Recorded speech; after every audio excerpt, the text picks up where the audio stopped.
जिस तरह candle march जल रहा है उस तरह महिलाओं का अस्तित्व भी जल रहा है। महिलाओं का अस्तित्व बिल्कुल खत्म कर दिया गया है, इस हद तक खत्म कर दिया गया है कि आज हमें कैंडल मार्च निकालना पड़ रहा है। इस तरीके के दरिंदों को कड़ी से कड़ी सजा होनी चाहिए ताकि एक मैसेज आए कि ऐसे जो दहशतगर्द हैं जिनसे बहन बेटी सुरक्षित नहीं है, और वो बहन बेटियां जिन्होंने देश को प्राउड किया है, गर्व पहुंचाया है, पता नहीं कितनी बेटियां बच्चियां सपना देखती होंगी इस तरीके का बनने का।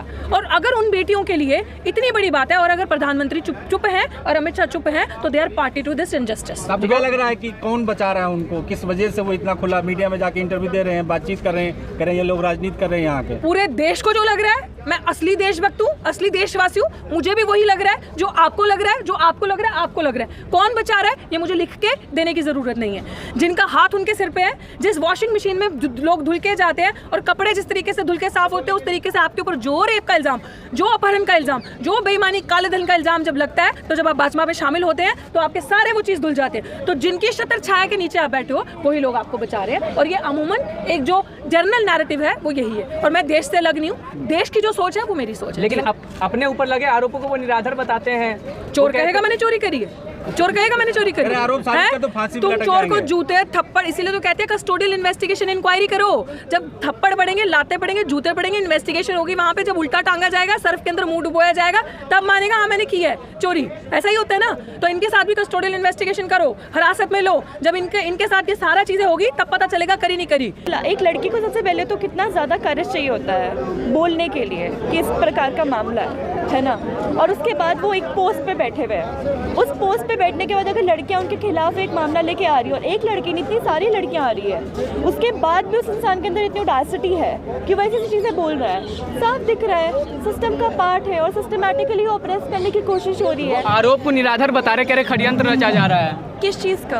ये झूठा आरोप है। हाँ, मैं वही पूछ रही हूँ, किस चीज का, क्या चरित्र? उनके खिलाफ पहले से इतने केसेस है, खुद वो ओपनली बोलते हैं एक ही मर्डर किया है मैंने आज तक अपनी जिंदगी में। खुलेआम ऐसी सी चीजें बोल रहे हैं, फिर भी सांसद बने हुए हैं। वो ऐसी सी चीजें बोल रहे हैं, फिर उनको हम उनका चरित्र खराब कर रहे हैं। उनका चरित्र पहले से ही खराब है, हम लोग उसको कोई खराब नहीं कर रहे हैं। वो खुद ही ऐसी सी हरकतें करके हमारे देश का चरित्र भी खराब कर रहे हैं। गवर्नमेंट के अगेंस्ट कोई भी आवाज उठाएगा तो वो जिहादी, वो टुकड़े टुकड़े जाए, वो हजार नामों से जाना जाएगा, उससे हमें कोई फर्क नहीं पड़ता। आप हमें कुछ भी बोल लीजिए, हम तो यहाँ आएंगे और यहाँ पे एकजुट प्रोफेशनल आंदोलन जीवी है सर। प्रोफेशनल, वही तो मैं बोल रही हूँ, कुछ भी बोल दे, कुछ भी बोलते। जब भी गवर्नमेंट के अगेंस्ट हम लोग कुछ हाथ उठाएंगे या उंगली उठाएंगे, वो बोलेंगे ये है वो है, कुछ भी बोल दे। से मौका मिल गया धरने पे बैठने के लिए, मौका दिया। क्यों मौका दिया? मौका किसने दिया?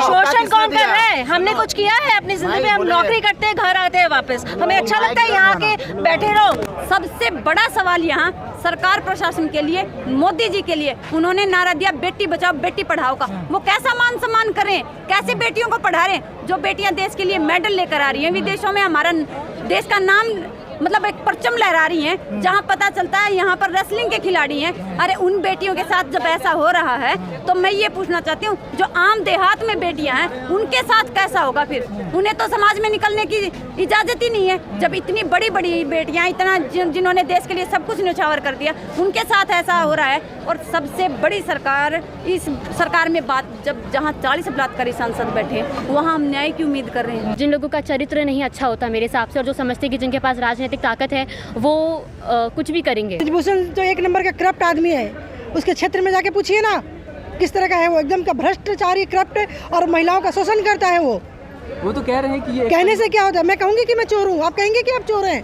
वो कह रहे हैं कि एक परिवार का धरना है, बाकी तो राज्यों के पहलवान मेरे साथ हैं। झूठ बोलते हैं वो। उससे बड़ा झूठा, लुच्चा, लफंगा नेता कोई नहीं होगा। हमारे देश का दुर्भाग्य है कि वो हमारे नेता बना हुआ है। हमारे मोदी जी को तो चाहिए उसका इस्तीफा ले, लेकिन मोदी जी में पता नहीं कौन सी ऐसी कमजोरी जो उसका इस्तीफा नहीं ले पा रहे हैं। इस्तीफा लेके उसको जेल में डालना चाहिए ना। जब FIR हो गया, सबको पास को एट लगा हुआ है उसके। हमारे देश में तो कोई सेक्सुअल हरासमेंट की विक्टिम बाहर आने को शर्माती है, क्योंकि वो एक काला धब्बा बन जाता है उनके ऊपर हमारी सोसाइटी में। अभी भी हमारी सोसाइटी सेक्सुअल हरासमेंट की विक्टिम को एक गलत नज़र से देखता है। वहाँ ये सारी लड़कियाँ आकर बोल रही है, वो क्यों गलत आरोप लगाएंगी? और वो तो आप अगर उनके प्रीवियस ट्वीट्स को देखें, उनकी पॉलिटिकल पोजीशन को देखें, वो तो हमेशा बीजेपी के साथ ही रहे हैं।